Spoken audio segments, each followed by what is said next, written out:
Okay, so I'm going to be talking about a situation of third-line therapy, and we've had questions in the last 20 minutes and really all day long that really circle around the what do we do when we don't have a lot of evidence to answer the questions. And the reality is that is how we operate every day. Most of our patients would not qualify for the phase 3 randomized trials that define our gold standard standards of care, that people in the real world have 2 cancers and they have comorbidities that would preclude them from participating on trials, whether it's kidney disease or whatever. And the point is, third-line therapy is one of those situations where we have to make judgments, and we just don't have a lot of data to answer them. And I think one of the key issues is just simply, has no one here, who here has seen responses or benefit from third-line therapy? I would say just about all of us, I hope. And I'd start by saying that the trials with EGFR inhibitors and PD-1 inhibitors and all the things that we are excited about have started out with patients who were getting them as third, fourth, fifth-line therapies, and some of these patients receive striking benefits. Some of the longest-term beneficiaries we've seen with EGFR inhibitors have been in patients who got that as a third or fourth line therapy and have continued to respond 7 years later. There aren't a lot of them, but there are definitely people who are living years longer on treatments that were given as third line or later than that. And then, there are many patients out there in the world who might not be tested for an EGFR mutation until they've already received a couple of lines of therapy. This is a question that nowadays it's far more routine to do EGFR mutation testing than it was 4 or 5 years ago. But a lot of patients could show up at that time without an EGFR mutation, and they wouldn't have gotten an EGFR inhibitor. Or to use a more contemporary issue, you have patients who you just found news of the ALK rearrangement or ROS1, and you might find that someone has a ROS1 mutation, a rearrangement, and they've gotten 2 or 3 lines of prior therapy, but there's something that hasn't been thoroughly tested, doesn't necessarily have an approval. But really the issue is that there are many patients who can benefit from therapies that are not completely vetted yet in clinical trials. But that's a separate category of new therapies, and at least as a proof of principle, though, it's critical to recognize that individual patients can benefit sometimes quite profoundly from these therapies, but you don't win if you don't play. You can't win if you don't play. But even looking in the world of standard therapies, you have trials like BR21 that led to the approval of Erlotinib in the previously treated setting. That was a trial, let me just remind you in the lower part of this slide, that half the patients, almost exactly half the patients on the trial, received it as a third-line therapy. And you've seen the curves showing a, if not startling, at least clinically meaningful survival benefit that was not restricted just to patients with an EGFR mutation. The vast majority of this unselected population had EGFR wild type, and they had a survival benefit that was in the range of a couple of months.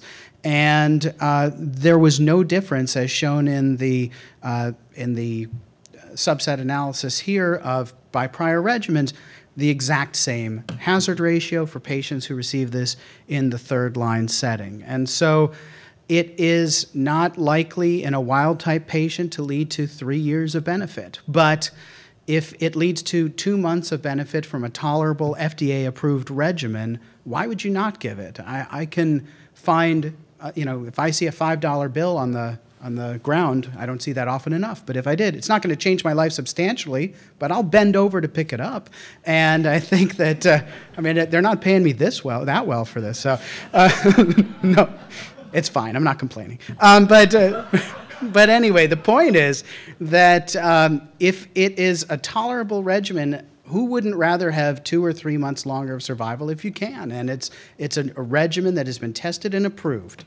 Now let's talk about chemotherapy, because it really has not been well studied in this setting, and there have really just been a couple of studies retrospectively that have looked at patients who got several lines of therapy, and one was published in JTO several years ago that looked at which patients seem to benefit from first or second line therapy. And probably not surprising to people in the audience, those who had demonstrated responses and disease control had a far superior survival compared with the patients who did not when they got third line therapy. And you can see, the median survival here is in the range of 10, 11 months.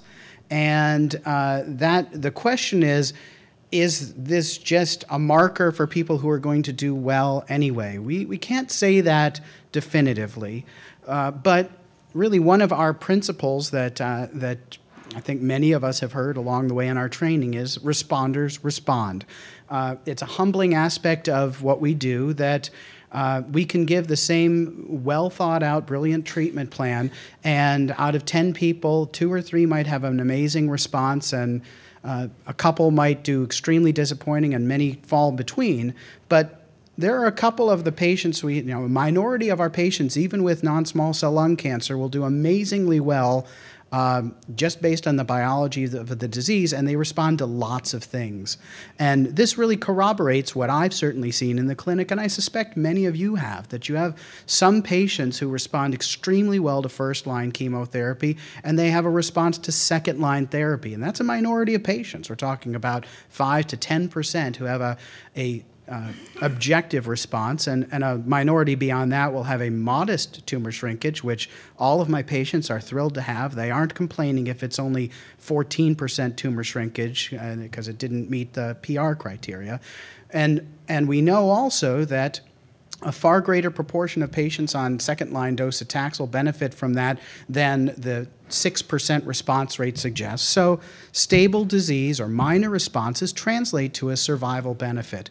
And many of these same patients are going to be the ones who respond to a third-line therapy. And certainly nowadays, when you have patients getting Erlotinib, sometimes first-line or second-line because of their mutation status, or just because they needed a break with cumulative fatigue or neuropathy or pancytopenia, it is, I think, regrettable to not give an agent that has been well studied in the second-line setting and proven to have a benefit, give it in the third-line setting just because there hasn't been a phase 3 trial proving that. This is probably too small to highlight, but it's just an Italian trial that looked at the same question.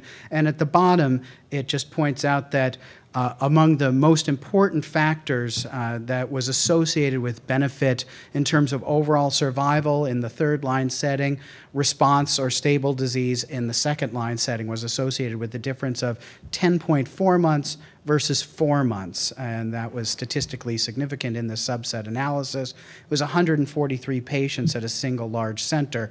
Here's the curves in terms of overall and progression-free survival based on whether you did or didn't demonstrate a prior response to second-line therapy. And so it may be a minority of patients, but the fact is we now have the enviable situation and hope to, in the future, have additional agents. If we do see immune checkpoint inhibitors integrated into second-line therapy or perhaps first-line therapy, there are going to be other agents that have been well tested in the first or second-line setting, like pemetrexed, docetaxel, and Erlotinib, that may not have been tested as third or fourth or fifth-line therapy. But when you have a patient who comes to you with a good performance status, and especially if they have responded well to first or second line therapy, I think it's important to make the distinction between what has been well tested and failed and what has just not been asked. The goals of therapy, I think this is another question that I sometimes wrestle with, but The goals in advanced disease are, of course, to prolong survival, but also to reduce symptoms. And frankly, there are some patients, we talk about when we're trying to convey the urgency of treating treating a patient who we want to see get treated. Oh, they're 52 and they've got 2 small kids at home, whatever. But, the point is, a patient may have a good performance status and be extremely eager to get further therapy, and just because there isn't ironclad proof of benefit doesn't mean they don't want it. I think the fact is that many of the patients who come here to Memorial, may have been, they don't need to have proof that a phase 1 trial has proven benefit to try it. And frankly, some patients experience real distress from not being able to pursue any further therapy. And if for nothing else than just trying additional therapies and not having to wonder what if they had just tried it could be a real benefit.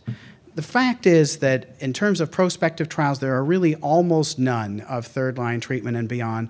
But again, as I'll come back to where we started, that we are regularly called upon in our jobs to extrapolate from available data for the patient in the room right in front of us. And we need to factor in all of these considerations, but at the end of the day, it's important to recognize that absence of proof isn't proof of absence, and we routinely follow the dictum of wanting to give the patient the benefit of the doubt. Fact is that there are suggestive data that patients, at least a subset of patients, can benefit from these therapies, and that and we know of many anecdotal cases of patients who have benefited profoundly and for a prolonged period from some of these, despite them not being extensively studied and proven as 3rd or 4th line treatments with a survival benefit.